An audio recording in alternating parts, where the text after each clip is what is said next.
Hi, this is Ikenke from Ikenke Live Inc., doing business as Trauma's Auto School. Today I'm just going to demonstrate how to do the circles and figure eights for the road test.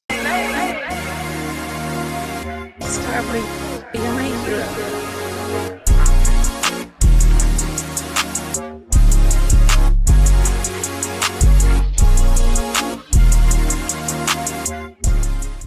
Very simple concept. It takes practice. You have to be able to control the throttle and the clutch and have the right ratio of each in order to maintain your speed, and then you have to maintain your balance. Once you practice it, it becomes second nature. It's definitely not something you can just show up to the test and do. All right, so we're gonna see how it looks. And this is a bigger bike than we take you to the test. All right, so the bikes that we take you to the test on are gonna be much easier than on this.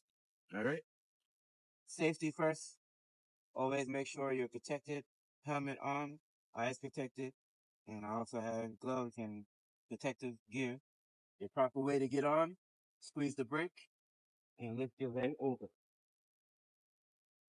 You might remember Fine C. There's no fuel valve on a fuel injector bike, so you go right to the ignition. Make sure it's in neutral. Make sure the switch is on. I'm in first. Remember, if you want the bike to turn, you have to either lean or turn onto low speed, and you're controlling the clutch and the throttle at the same time. So right now the clutch is in, it's in gear, that's why it's not moving. So if I start releasing the clutch, the bike will start to move. If I release too much clutch, the bike will stall. So you have to have a little bit of throttle, a little bit of throttle to keep the bike from stalling, right? And this is all you're doing with the bike. You're maintaining some minimum low-level throttle and controlling the clutch.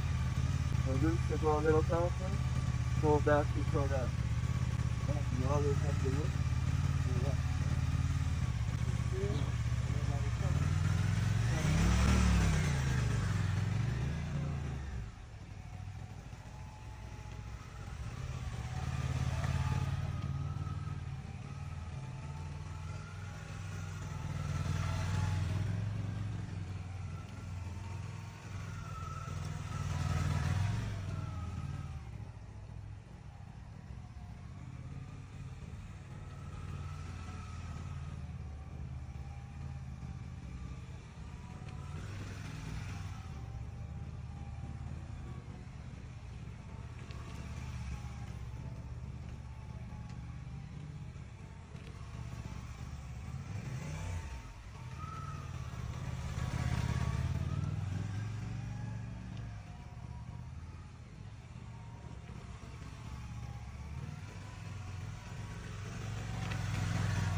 It's a matter of control. So sometimes you rev the throttle a little higher, but it's not going to do much unless you ease out the clutch some more. So the bike will make some noise. The power is not going to actually get to the wheels, right?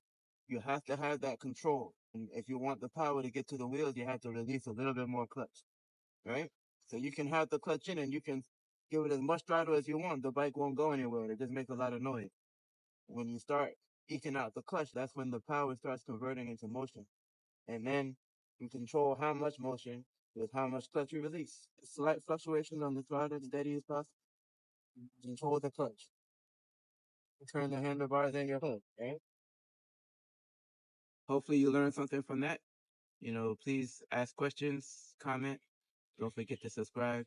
I'd like to give a shout out again to the schools that helped me in the past. I started out with Fusion. I started with the original traumas about 9 years ago. I worked with Blue Steel for 6.5 years. I learned a lot there, and I made a lot of lasting relationships as usual. And thank you to MSS for their contribution. And I will see you guys soon, and we'll continue doing videos. Ikenke from Ikenke Live Inc., doing business as Trauma's Auto School. Signing off.